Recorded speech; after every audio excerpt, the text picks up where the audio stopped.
RRB group டிக்கான வகுப்புகள் நம்ம அகாடமியில மாதனூர் பிரான்ச்ல நடைபெற்று இருக்குது. கிளாஸ் கம் டெஸ்ட், அதுவும் சிபிடி முறையில டெஸ்ட். பிசிக்கல் வேணும் நினைக்கிறவங்க பிசிக்கல் பண்ணிக்கலாம். ஓகேங்களா? ஹாஸ்டல் ஃபெசிலிட்டியோட நம்மகிட்ட கிளாஸஸ் இருக்குது. இது எல்லாமே ஆர்ஆர்பி குரூப் டிக்கு நான் போன வருஷமே படிச்சு நினைக்கிறவங்களுக்கு சோனிக் டெஸ்ட் சீரியஸ் அப்படின்னு சொல்லிட்டு 40 டெஸ்ட் அடங்கிய ஒரு டெஸ்ட் சீரியஸ் இருக்குது. இது கரண்ட் அஃபேர்ஸும் இந்த டெஸ்ட் மேட்ச் போடுறவங்க எல்லாருக்குமே கொடுக்கப்படும். இந்த டெஸ்ட் மேட்ச் பர்ச்சேஸ் பண்ணிக்கிறீங்க. ஃபுல் டீடைல் வீடியோ நம்ம யூடியூப் சேனல் இருக்குது. ஆப்ல போயிட்டு பர்ச்சேஸ் பண்ணிக்கலாம். தேங்க்யூ. ஹாய் ஸ்டூடெண்ட்ஸ், புல்லட் டெஸ்டோடைய டெஸ்டுக்குரிய டிஸ்கஷன் இன்னைக்கு நம்ம பார்க்குறோம். ஓகேங்களா? இப்போ இது முற்றிலுமாக ஆர்ஆர்பி குரூப் டி மாணவர்களுக்காகவே கொண்டு போகக்கூடிய ஒரு டெஸ்ட் மேட்ச். போன வருஷம் தொடரி அப்படின்ற நேம்ல போனது, இந்த வருஷம் நியூ நோட்டிபிகேஷன்ல புல்லட்ங்கிற நேம்ல இருக்குது. பெய்டு டெஸ்ட் மேட்ச் வேணும்னு நினைக்கிறவங்களுக்கு 40 டெஸ்ட் அடங்கிய சோனிக் டெஸ்ட் இருக்குது. ஓகேங்களா? நம்ம ஆப்ல போயிட்டு நீங்க பர்ச்சேஸ் பண்ணிக்கலாம். அந்த டெஸ்ட் 40 டெஸ்ட், ஒவ்வொரு டெஸ்ட்டுமே ஒரு ஃபுல் டெஸ்ட் பேட்டர்ன்ல போகும். இந்த டெஸ்ட் ஃபுல்லா பாத்துக்கிட்டீங்கன்னா ஒரு ஒரிஜினல் கொஸ்டின் பேட்டர்ன் என்ன லெவல் இருக்குமோ அதே மாதிரி கரண்ட் அஃபேர்ஸ் இம்பார்ட்டன்ட் கொடுத்து போடுறோம். திருப்பியும் சொல்றேன், சோனிக் டெஸ்ட் வாங்குற எல்லாருக்குமே கரண்ட் அஃபேர்ஸ் மெட்டீரியலும் கொடுக்கப்படும். ஓகேங்களா? இதனுடைய விலை 299. ஃபுல் வீடியோ வேணும் நம்ம யூடியூப் சேனல் இருக்கு, பாத்துக்கோங்க. ஆப்ல போயிட்டு நீங்க பர்ச்சேஸ் பண்ணிக்கலாம். ஓகேங்களா? ரைட்டா? ஃபர்ஸ்ட் கொஸ்டின் போயிடலாமா?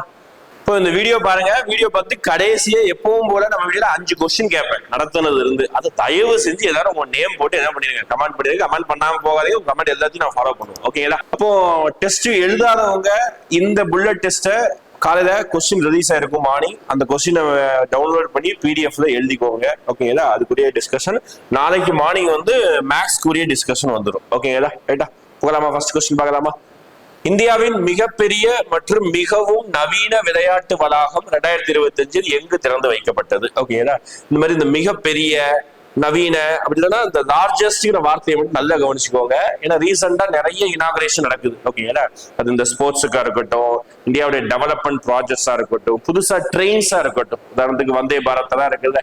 அது ஃபர்ஸ்ட் 2 இயர்ஸ்க்கு முன்னாடி வந்தே பாரத், ஜஸ்ட் வந்தே பாரத் இருந்தது. இப்போ Vande Bharat with sleeper coach வந்துடுச்சு.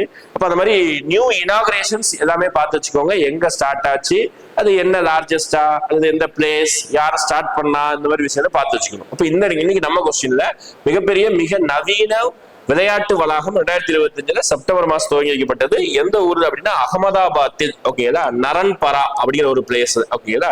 இந்த பிளேஸ் ரொம்ப முக்கியம் கிடையாது, ஆனா இந்த இது முக்கியம். ஓகேங்களா? இந்த டிஸ்ட்ரிக்ட் முக்கியம். அகமதாபாத், குஜராத். ஓகேங்களா? யார் ஸ்டார்ட் பண்ணி வச்சாங்கன்னா அது பெரிய கேட்க போறது ஜஸ்ட் இன்ஃபர்மேஷன் தெரிஞ்சுக்கோங்க.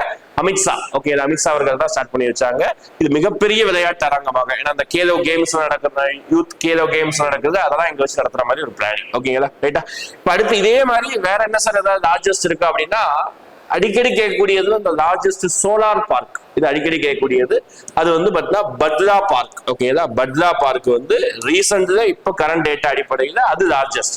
இன்னொரு எக்ஸாம் வரதுக்குள்ள வேற ஏதாவது லார்ஜஸ்ட் சோலார் பார்க் வந்தா, சூரிய இது வந்தாலும் அது மாறிடும். ஓகேங்களா? இப்போதைக்கு இதுதான் டேட்டா. ஓகேங்களா? நெக்ஸ்ட் கொஸ்டின் போலாமா? நெக்ஸ்ட் கொஸ்டின் பெரிய கொஸ்டின் பாருங்க. இந்த மாதிரி கொஸ்டின் தான் ரீசெண்டா குரூப் டில வருது. ஓகேங்களா? அதாவது கவர்மெண்டோட இனிஷியேட்டிவ்ஸ் தான் வரும் அதிகமா. இப்போ பழங்குடியினர் விவகாரங்கள் அமைச்சகத்தால் தொடங்கப்பட்ட ஆதி கர்ம யோகி மாணவர் பிரிவுகளின் நோக்கம். ஓகேங்களா? ஒண்ணுல இந்த ஆதி கர்ம யோகி மாணவர் பிரிவு, இங்கிலீஷ் சொல்லும் போது ஆதி கர்ம யோகி ஸ்டூடெண்ட் சாப்டர் அப்படின்னு சொல்லிட்டு ஒரு ஸ்கீம் சொல்லாம ஒரு இனிஷியேட்டிவ். ஓகே, ஒரு முன்னெடுப்பு. யாருக்காக அப்படின்னா அதுலேயே அவங்களே சொல்லிட்டாங்க, மினிஸ்ட்ரி ஆஃப் ட்ரைபல் அஃபேர்ஸ் தான் ரிலீஸ் பண்றாங்க. இப்ப ட்ரைபல் பழங்குடியின மக்களுக்காக ரிலீஸ் பண்ணக்கூடியதுதான் இந்த விஷயம், அதுவும் மாணவர்களுக்காக. அப்ப அந்த ஐஐடி, ஐஐஎம், எய்ம்ஸ், இந்த மாதிரி பெரிய பெரிய இன்ஸ்டிடியூட்ல ட்ரைபல் பீப்புள் இருப்பாங்க, ட்ரைபல் ஸ்டூடெண்ட்ஸ், அவங்கள லீடர்ஸ் ஆகும், அவங்கள ப்ரமோட் பண்றதுக்காக தான் இந்த ஸ்கீமே. அப்போ பழங்குடியின இளைஞர்களின் தலைவர்களாக்கவும் புதுமையாளர்கள், இனோவேட்டர்ஸ், ஓகேதா, மாற்றத்தை உருவாக்குபவர்களுக்காக வலுவூட்டதுக்காக தான் இந்த ஒரு இனிஷியேட்டிவ். ஓகே, ஞாபகம் வச்சுக்கணும். மேபி கொஸ்டின் வேற மாதிரி கேட்கலாம். உதாரணத்துக்கு ஆதி கர்மயோகி மாணவர் பிரிவு வந்து யாரால், எந்த அமைச்சகத்தால் உருவாக்கப்பட்டது? ஞாபகம் வச்சுக்கணும், பழங்குடியினர் விவகாரத்துறை அமைச்சர். இந்த ஆதி கர்மயோகி இந்த மாதிரி வார்த்தையை வச்சுதான் ஞாபகம் வச்சுக்கணும். ஓகேங்களா? அப்போ ட்ரைபல் வெல்ஃபேருக்காக, எதுக்காக? தலைவர்களாக. பாருங்க ஆப்ஷனே பாருங்க, 3 ஆப்ஷனுமே பழங்குடியின, 4மே பழங்குடியின தான். இதுல நமக்கு ஷார்ட்கட் என்ன இருக்குது? மாணவர் சொல்லிட்டாங்க. அப்ப மாணவர்னா கண்டிப்பா கல்வி சம்பந்தமா இருக்கணும். ஒண்ணு இந்த மாதிரி தலைவர், இல்லைன்னா கல்வி சொல்றாங்க, இல்லைன்னா இங்கேயும் கல்வி இருக்கு, இங்க சுகாதாரம் இருக்கு. அப்போ 4 ஆப்ஷன்ல இந்த மாதிரி ஆப்ஷனை எலிமினேட் பண்ணாத பழகிக்கோங்க. திருப்பியும் சொல்றேன், ஹார்ட் ஒர்க்கை விட ஸ்மார்ட் ஒர்க் தான் பெஸ்ட். ஓகேங்களா? அப்ப ஸ்மார்ட் ஒர்க்னா என்னன்னா ட்ரிக்ஸ், ஸ்கில்ஸ், ஓப்பனா சொல்ல போனா திறமைய படிக்கிறது மட்டும் திறமை கிடையாது, அந்த படிச்சு எப்படி அப்ளை பண்றோம், எப்படி ஆன்சர் பண்றது ஒரு திறமை தான். அப்ப இந்த 4 ஆப்ஷன்ல 2 ஆப்ஷன் எலிமினேட் பண்ணா மீதி 2 ஆப்ஷன் தான் இருக்கு. 2 ஆப்ஷன்ல ஒன்னு தான் நீ சூஸ் பண்ண போற. உன்னுடைய ப்ராபபிலிட்டி வந்து 50க்கு 50 ஆகுது. ஓகேங்களா?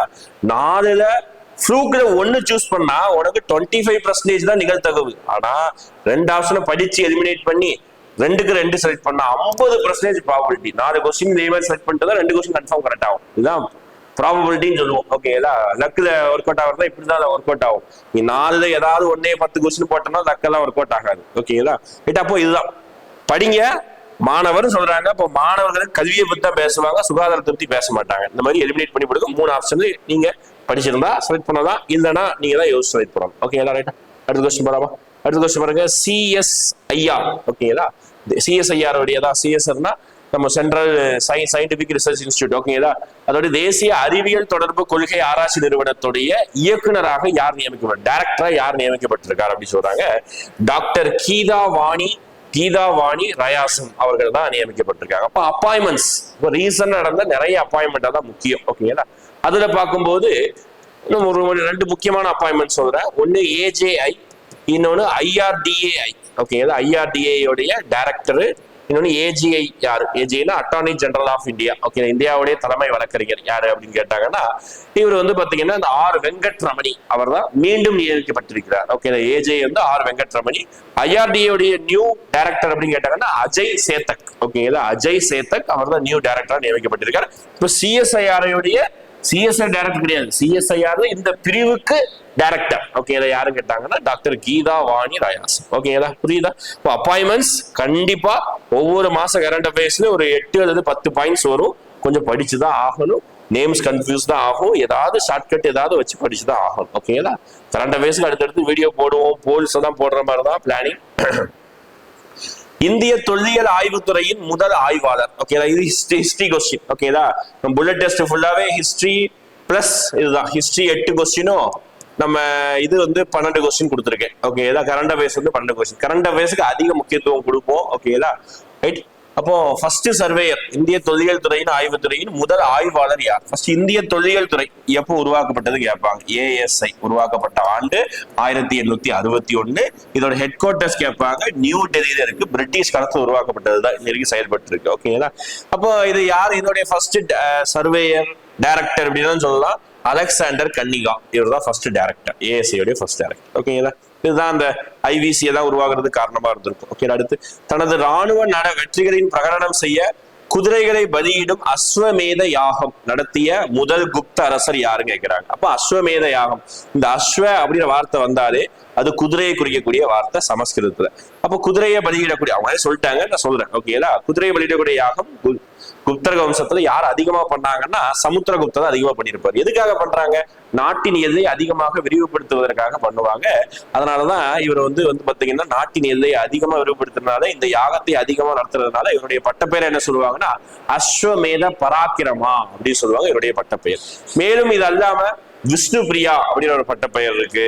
மேலும் இது அல்லாம இவருக்கு வந்து பாத்தீங்கன்னா இந்தியன் நெப்போலியன், கவி ராஜா, நிறைய ஒரு 5 பட்டப்பெயர் உண்டு இவருக்கு மட்டுமே. ஓகேங்களா? மேற்படி விஷ்ணுகுப்தானா கடைசி குப்த அரசன் சொல்லுவாங்க. ஸ்கந்த குப்தாவை பொறுத்த வரைக்கும் கடைசி குப்த பேரரசர் அப்படின்னு சொல்லுவாங்க ஸ்கந்த குப்தாவை. ஓகேங்களா? ரைட்டா? ரைட், ஞாபகம் வச்சுக்கோங்க குப்தாஸ் டாபிக். அடுத்து புத்தர் அட்டைன்ட் நிர்வாணா அட். ஓகேங்களா? புத்தர் டேஸ் என்ற இடத்தில் நிர்வாணம்னா முக்தி. எந்த ஒரு இடத்துல வந்து ஒரு ஞானம் பெற்றார், சாமியாரா அடுத்த ஸ்டேஜுக்கு போனாரு. இப்போ புத்தருடைய கதை பெரிய கதை. ஓகேங்களா? ஷார்ட்டா சொல்லணும், பிறந்தாரு சின்ன குழந்தையா இருக்கிற வரைக்கும் ஒரு வெளியே விட்டுருக்க மாட்டாங்க. வெளியே வந்தாரு, வீட்டை விட்டு வெளியே வந்ததுக்கு அப்புறம் ஒரு 4 காட்சிகளை பார்த்தாரு. இந்த வயசானவங்க, நோய்வாய்ப்பட்டவங்க இதெல்லாம் பார்க்கும்போது அவர் வந்து ஒரு விஷயத்த யோசிக்கிறாரு. யோசிச்சுட்டு அப்படியே நடந்து போறாரு. நடந்து போய் என்ன பண்றாரு அப்படின்னா ஒரு போதி மரத்துக்கு அடியில. ஓகேதா? அதான் போதி மரம் நம்ம இப்போ சொல்றோம். அப்போ அது ஒரு அரச மரம் தான். அந்த அரச மரத்து அடியில என்ன பண்ணியிருந்தாரு அப்படின்னா தியானம் செய்தாரு. அப்புறம் வந்து கண்விழிச்சு பார்க்கும்போது ஒரு முக்தி அடைந்தார். ஓகேங்களா? அப்ப எங்க அந்த பிளேஸ் என்ன, அந்த அரசமரம் எங்க இருக்கு அப்படின்னு கேட்டாங்கன்னா புத்தகயா, பீகார்ல இருக்கக்கூடியது புத்தகயா தான். தன்னுடைய 35வது வயதில் என்ன பண்ணிருப்பாரு அப்படின்னு பாத்தீங்கன்னா முக்தி அடைந்திருப்பார். ஓகேங்களா? புத்தர். ஓகேங்களா? மேற்படி புத்தரை பொறுத்த வரைக்கும் பர்சனல் பாயிண்டை விட புத்தர் சம்பந்தமான புத்த மதம் சம்பந்தமான விஷயம் நிறைய படிச்சுக்கணும். ஓகே, புத்தர் போதித்த விஷயங்கள், புத்தருடைய டிசிபிள்னா சீடர் நேம். ஓகே, கௌதம சுவாமி புத்தருடைய போதித்த விஷயம்னா என்ன சொல்லியிருப்பாரு? எண்வழி பாதையை போதிச்சிருப்பாரு. ஓகே, எண்வழி பாதையில 8 8 வழிப்பாதை. ஓகேடா. அடுத்து மகாராஷ்டிரா மாநிலம் அவுரங்காபாத்தில் உள்ள அஜந்தா குகைகளின் சுவர்களில் மேற்கூரைகளில் வரையப்பட்ட ஓவியங்கள் எக்கதைகளை சித்தரிக்கின்றன. அவங்களே சொல்லிட்டாங்க அவுரங்காபாத்ல என்ன குகை இருக்காம, அஜந்தா குகை இருக்குன்னு சொல்லிட்டாங்க. சுவர் ஓவியத்துல என்ன வரைஞ்சிருக்கும் அப்படி கேட்கிறாங்க. அப்ப அந்த காலம் அஜந்தா குகை தான் பார்த்தா 1000 வருஷம் பழமையானது. அஜந்தா, எல்லோரா, பாக் குகை, உதயகிரி குகை, இதெல்லாம் ஃபேமஸான பழமையானது. சொல்லிடுறப்ப எல்லா குகை எங்க இருக்குன்னு சொல்லிட்டு. அஜந்தாவும் எல்லோராவும் மகாராஷ்டிராவில் இருக்கு. பாக்கு குகை எங்க இருக்கு அப்படின்னு பாத்தீங்கன்னா மத்திய பிரதேசத்துல இருக்கு. ஓகே, எம்பி மத்திய பிரதேசத்துல இருக்கு. உதயகிரி எங்க இருக்குன்னு கேட்டாங்கன்னா ஒடிஷாவில் இருக்கு. ஓகே, உதயகிரி எங்க இருக்குன்னா ஒடிஷாவில் இருக்கு. இதுதான் முக்கியமான குகைகள். இதுதான் என்ன வரைபடம் ஓவியம் வரைஞ்சிருக்காங்கன்னா ஜாதக கதைகள் வரைஞ்சிருக்காங்க. Okay, Jataka tales. ஓகே, ஜாதக கதைகள் என்ன பண்ணிருக்காங்க, வரைஞ்சு வச்சிருக்காங்க. ஜாதக கதைகள் என்னது, எதை ரெப்ரசென்ட் பண்ணக்கூடியது, புத்த மதத்தை ரெப்ரசென்ட் பண்ணக்கூடியது. ஓகேங்களா, புத்த மதத்துடைய கொள்கைகளை கதை வடிவமாக சொல்லக்கூடியது இந்த ஜாதக கதைகள். ஓகேங்களா, ரைட். நெக்ஸ்ட், மகாவீர டேஸ் considered as the last tirthankara among the tirthankara. ஓகேங்களா, அதாவது மொத்தம் இருக்கக்கூடிய தீர்த்தங்காரர்கள் மகாவீரர் எத்தனையாவது தீர்த்தங்காரர் இருக்கிறாங்க. இப்போ மொத்தம் எத்தனையோ அதுதான். ஓகேங்களா, ஏன்னா அவர் தான் கடைசி தீர்த்தங்காரர்.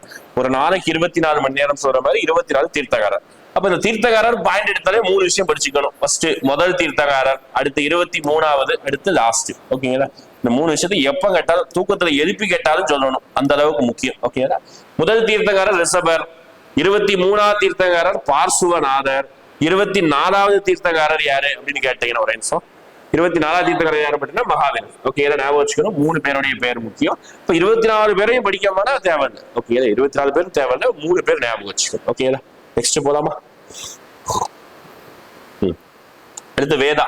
எப்படி புத்திசம் டாபிக் முக்கியமோ அதே அளவுக்கு வேதிக் டாபிக் சென்ட்ரல் கவர்மெண்ட்ல கேட்கக்கூடிய ஒரு டாபிக் தான். ஓகேங்களா, இப்ப வேதங்கள் இந்தோ ஆரிய நாகரிகத்தின் ஆரம்ப கால இலக்கிய பதிவாக கருதப்படுகின்ற 4 வேதங்கள் உள்ளன. அவங்களே சொல்லிட்டாங்க ரிக், சாம, யஜூர் மற்றும் 4வது ஒன்று என்ன அப்படி கேட்கிறாங்க. அப்ப ரிக், யஜூர், சாம, அதர்வான்னு சொல்லுவாங்க. ரிக், சாம, யஜூர், அதர்வ வேதம் அப்படி சொல்லுவாங்க. லாஸ்ட் இனிவா இருந்தாலும் அதர்வ வேதம். ஓகேங்களா, என்ன சார் 4 வேதம்? மொத்தமா ரிக் வேதத்தை 2ஆ பிரிப்பாங்க. முன் ரிக் வேத காலம், பின் ரிக் வேத காலம். ஏர்லி வேதிக் ஏஜ், லேட்டர் வேதிக் ஏஜ். அதுல முன் ரிக் வேத காலத்துல என்ன இருக்கும் அப்படின்னு பாத்துக்கிட்டீங்கன்னா, சரி, முன் ரிக் வேத, முன் வேத காலம், இது பின் வேத காலம். இந்த முன் வேத காலத்துல என்ன இருக்குன்னா ரிக் வேதம் மட்டும் இருக்கக்கூடியதா முன் வேத காலம். மீதி 3மே பாத்தீங்கன்னா பின் வேத காலத்தை சேர்ந்தது. நோட் பண்ணி வச்சுக்கணும். ஓகேங்களா, மறுபடி ரிக் வேதம்னா என்ன, ஒவ்வொரு வேதமும் என்னன்னு படிச்சுக்கணும். ரிக் வேதம் மட்டும் என்னன்னு சொல்றேன். ரிக் வேதம் என்பது 1028 பாடல்களை அடங்கிய தொகுப்புக்கு பெயர் தான் ரிக் வேதம் அப்படின்னு சொல்லுவாங்க. ஓகேங்களா, ரைட்டா, ரைட். நெக்ஸ்ட், அடுத்து இவற்றில் எது இந்திய நாகரிக கட்டிடக்கலையின் தொட்டில் அப்படின்னு சொல்றாங்க. ஓகேங்களா, அப்போ இந்தியாவில ரொம்ப கட்டிடக்கலையில ஃபேமஸா நிறைய கட்டிடங்கள் இருக்கக்கூடிய ஒரு விஷயத்தை தான் இந்திய நாகரிக கட்டிடக்கலையின் தொட்டில்னு சொல்லுவாங்க. ஐஹோல். ஓகேங்களா, ஐஹோல் கல்வெட்டு, ஐஹோல் இடம் தான் வந்து பார்த்தீங்கன்னா இந்திய நாகரிக கட்டிட தொட்டில்னு சொல்லுவாங்க. இது எங்க இருக்குன்னு கேட்டாங்கன்னா நம்ம கர்நாடகால இருக்கு. ஓகேங்களா, ஐஹோல் கல்வெட்டு யாரை பத்தி சொல்லுது? இது ஐஹோல் ஊரு. கல்வெட்டுன்னு கேட்டாங்கன்னா யாரை பத்தி சொல்லுது? 2ஆம் புலிகேசியை பத்தி சொல்லுது. எழுதியவர், அதாவது எழுதியவர் மீன்ஸ் செதுக்கியவர் யாருன்னு கேட்டாங்கன்னா ரவிகீர்த்தி செதுக்கிறார். ஓகே, எப்படி பாருங்க, தொட்டு தொட்டு அடுத்தடுத்த பாயிண்ட் வந்துகிட்டே இருக்கும், ஒரு பாயிண்ட் தொட்டு. நெக்ஸ்ட், இது கரண்ட் அஃபேர்ஸ் வந்துருது பாருங்க. 2025 சர்வதேச எழுத்தறிவு தினம் கொண்டாடப்பட்டதின்படி திரிபுரா, மிசோரம், லடாக், கோவாவுடன் இணைந்து இந்தியாவின் 5வது முழுமையான எழுத்தறிவு பெற்ற மாநிலம் அல்லது யூனியன் பிரதேசம் எது அப்படி கேட்கிறாங்க. பாருங்க, எழுத்தறிவு தினம் கொண்டாடி இருக்காங்க. என்னைக்கு கொண்டாடணும், டேட் கொடுக்கல, நம்ம படிக்கணும்.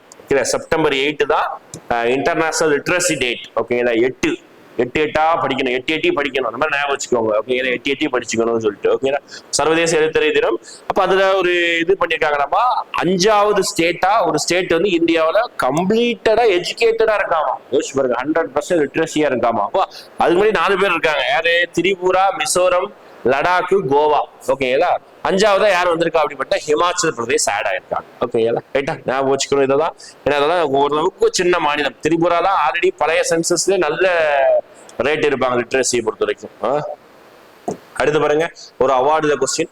கிராமப்புற மற்றும் கல்வியில் பின்தங்கிய பகுதிகளில் பெண் குழந்தைகளின் கல்வியை மேம்படுத்துவதற்காக சமூகம் மற்றும் அரசாங்க வளங்களை திரட்டியதற்காக 2025ஆம் ஆண்டிற்கான ராமன் மகசேச விருதை பெற்ற இந்திய லாப நோக்கமற்ற அமைப்பு, நான் ப்ராஃபிட் ஆர்கனைசேஷன், என்ஜிஓ. ஓகே, எந்த என்ஜிஓ? இந்த ராமன் மகசேச. ரொம்ப ஃபேமஸான விருது ராமன் மகசேச விருது. ஏன் அப்படின்னா வேர்ல்டு ஃபுல்லா நோபல் பரிசு எந்த அளவுக்கு முக்கியமோ அதே மாதிரி இது ஆசியாவின் நோபல் பரிசு சொல்லக்கூடிய அளவுக்கு ரொம்ப மதிப்புமிக்க ஒரு அமைப்பு. Okay sir, award. இந்த அவார்டு யாருக்காக கொடுத்திருக்காங்க அப்படின்னு பாத்துக்கிட்டீங்கன்னா, உலகளாவிய பெண் குழந்தைகளின் கல்வியை கற்பிப்பதற்கான அறக்கட்டளை சொல்லக்கூடிய எஜுகேட் கேர்ள்ஸ் அப்படின்னு ஒரு அமைப்பு இருக்கு. அந்த அமைப்புக்காக தான் கொடுத்திருக்காங்க. சஃபீனா இந்த அமைப்புடைய ஃபவுண்டர் யாரும் கேட்பாங்க, சஃபீனா. அவங்களுக்கு தான் இந்த அமைப்பின் சார்பாக அவங்க அந்த அவார்டு வந்து வைக்கலாம். ஓகே, அதாவது பெண் குழந்தைகளுக்கு மேம்பாட்டுக்காக எஜுகேஷன், அது ரூரல் உமன் கேர்ள்ஸுக்காக தான் இது கொண்டு வரப்பட்டது. ஓகேங்களா, ஃபேமஸ் ஆனதுதான் இந்த கேம்பெயின். ஓகேங்களா, என்ஜிஓ. ஓகேங்களா, அடுத்து சாணக்கியரின் வேறு பெயர் அப்படி கேட்கிறாங்க சிம்பிளா. ஓகேங்களா, சாணக்கியானா யாரு அப்படின்னா நம்ம மௌரியா டாபிக்ல வரக்கூடிய ஒரு புலவர். ஓகேங்களா, மௌரிய வம்சம் உருவாவதற்கு பின்புலமா இருந்ததே இவர் தான். ஓகேங்களா, இப்ப சாணக்கியருக்கு வேறு பெயர்னா ரெண்டு பெயர் இருக்கு. ஒன்னு விஷ்ணுகுப்தன்னு சொல்லுவாங்க, இன்னொன்னு கௌட்டலியர் அப்படின்னு சொல்லுவாங்க. ஓகேங்களா, மேலும் பெயர்கள் இருக்கு. இவர் தான் நம்ம சந்திரகுப்த மௌரியாவுக்கு ஹெல்ப் பண்ணி மௌரிய வம்சம் உருவாகுவதற்கு காரணமாவே இருந்திருப்பாரு. சாணக்கியாவுடைய வேறு பெயர்கள் ரெண்டு இருக்குது, ஞாபகம் வச்சுக்கணும். ஓகேங்களா, அடுத்து பாருங்க. சாணக்கியான்னு சொன்னது புக்கு ஞாபகம் வரணும், சரி, அர்த்த சாஸ்திரம். ஓகேங்களா, நெக்ஸ்ட், இந்தியா முழுவதும் பெண்கள் மற்றும் குழந்தைகளுக்கான சுகாதார சேவைகளை வலுப்படுத்த பிரதமர் நரேந்திர மோடி எந்த முயற்சியை தொடங்குவார் அப்படி கேட்கிறாங்க. எந்த முயற்சி தொடங்கினார் அப்படின்னு கேட்கிறாங்க. அப்ப என்ன அப்படின்னா, ஸ்வஸ்தஸ்த் நாரி சக்ஷித் பரிவார் அபியான் அப்படி சொல்றாங்க. ஓகேங்களா, ஸ்வஸ்திஸ்த் நாரி சக்ஷித் பரிவார் அபியான் அப்படி சொல்றாங்க. ஒரு ஃபேமஸ் ஸ்கீம் இது. பெண்களுடைய ஹெல்த்துக்கும் நியூட்ரிஷன் டெவலப்மெண்ட்டுக்காக கொண்டு வரப்பட்ட ஒரு இனிஷியேட்டிவ் தான். ஓகேங்களா, ரைட்டா, ரைட். இது பழைய current affairs data September month current affairs தானே கொஸ்டின். அந்த டேட்டா அடிப்படையில இனிஷியேட் பண்ண போறாரு படிச்சிருப்போம். இதெல்லாம் இனிஷியேட் பண்ணியாச்சு. இப்பதான் நம்ம ஒரு 7-8 மாசம் கரண்ட் அஃபேர்ஸ் தான் படிக்கிறோம். ஓகேங்களா, அடுத்து 2025 ஆசிய கோப்பை ஹாக்கி போட்டியில் இந்தியா எந்த நாட்டை தோற்கடித்து சாம்பியன் பட்டம் வென்றது? ஓகேதா, 2025 ஆசிய கோப்பை நடந்தது. ஹாக்கி எங்க வச்சு நடந்தது கேட்டாங்கன்னா இந்தியாவில் வச்சு தான். மேக்சிமம் ஆசிய கோப்பையில இந்தியா தான். ஓகே, இந்தியாவில் வச்சு நடந்தது இந்த வருஷம். ஓகேங்களா, அப்படி பார்க்கும்போது இந்தியா தான் அந்த கப்பும் ஜெயிச்சது. யாரை தோக்கடிச்சா, ரன்னர் அப் யாரை தோக்கடிச்சு வந்ததுன்னா தென்கொரியா. ஓகேதா, சவுத் கொரியாவை தோக்கடிச்சிருந்தா இந்த கப்பு வந்து வாங்கியிருக்கு, ஞாபகம் வச்சுக்கணும். ஓகேதா, அடுத்து நேபாளத்தின் முதல் பெண் தலைமை வழக்கறிஞர். இந்த பெண்கிற விஷயம் ரொம்ப ஆழமா கேட்கிறாங்க. ஓகேதா, இந்த முதல் பெண் ஒரு காலத்துல இந்தியாவுக்குள்ள இருக்கக்கூடிய முதல் பெண் கேட்டிருந்தாங்க. இப்போ வேர்ல்டு ஃபுல்லா முதல் பெண், ஒரு காலத்துல முதல் பெண் வேர்ல்டு ஃபுல்லா பிரைம் மினிஸ்டர், பிரசிடென்ட் இதெல்லாம் கேட்டாங்க. இப்போ இன்னும் நுணுக்கமா போயிட்டு பாருங்களேன், நேபாள்ல தலைமை வழக்கறிஞர் போஸ்ட் எல்லாம் கேட்க ஆரம்பிச்சிட்டாங்க. ஓகே, இப்ப நேபாள் வந்து கொஞ்சம் கவனிக்கக்கூடிய ஒரு நாடு. ஏன் அப்படின்னா, ரொம்ப கரண்ட் அஃபேர்ஸ்ல அதிகமாக பேசப்பட்ட ஒரு நாடுமே நேபாள் இந்த வருஷம் கரண்ட் அஃபேர்ஸ்ல. ஓகே, அதை தாண்டி இந்தியாவோட நெய்பர். ஓகேதா, சொல்ல போனா இந்தியாவுடைய பக்கத்து நாடுகள்ல இருக்கக்கூடிய எல்லா நாடுகளையும் நிறைய பிரச்சனை நடந்தது. உதாரணத்துக்கு இந்தியா பக்கத்து நாடான பாகிஸ்தான்ல முன்னாள் அதிபரை என்ன பண்ணிட்டாங்க அப்படின்னு போயிட்டுனா அரெஸ்ட் பண்ணிட்டாங்க.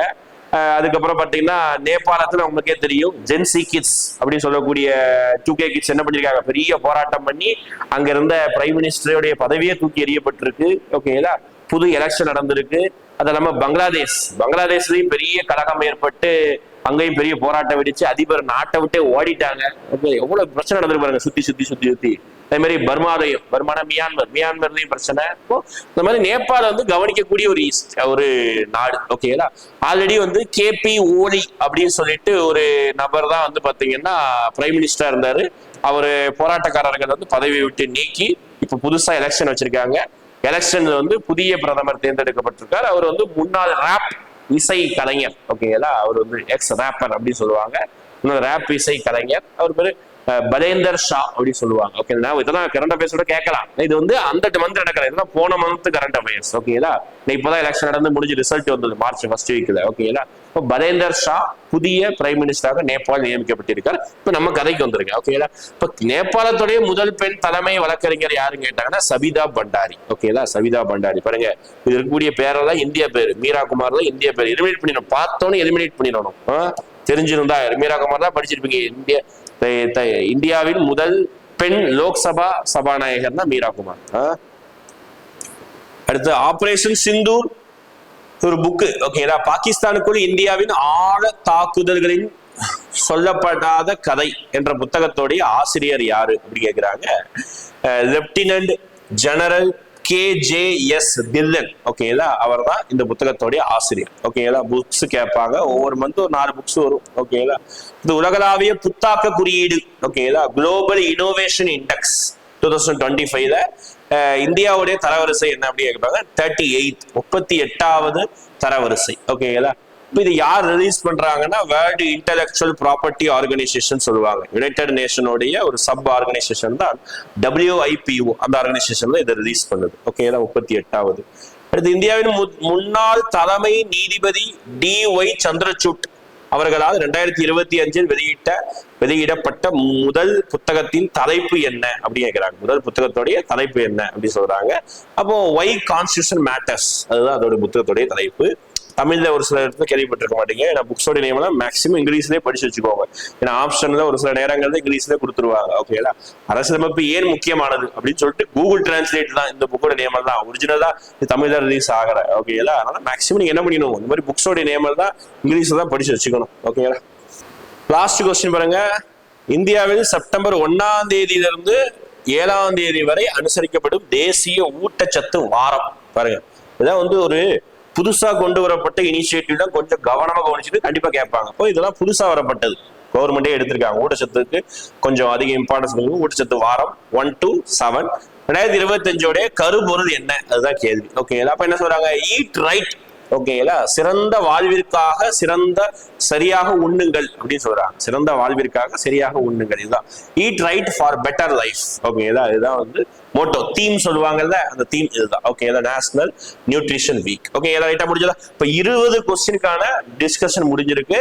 நாளைக்கு மேக்ஸ் குறி டிஸ்கஷன் வரும். தொடர்ந்து என்ன பண்ணுங்க, சேனலை ஃபாலோ பண்ணுங்க.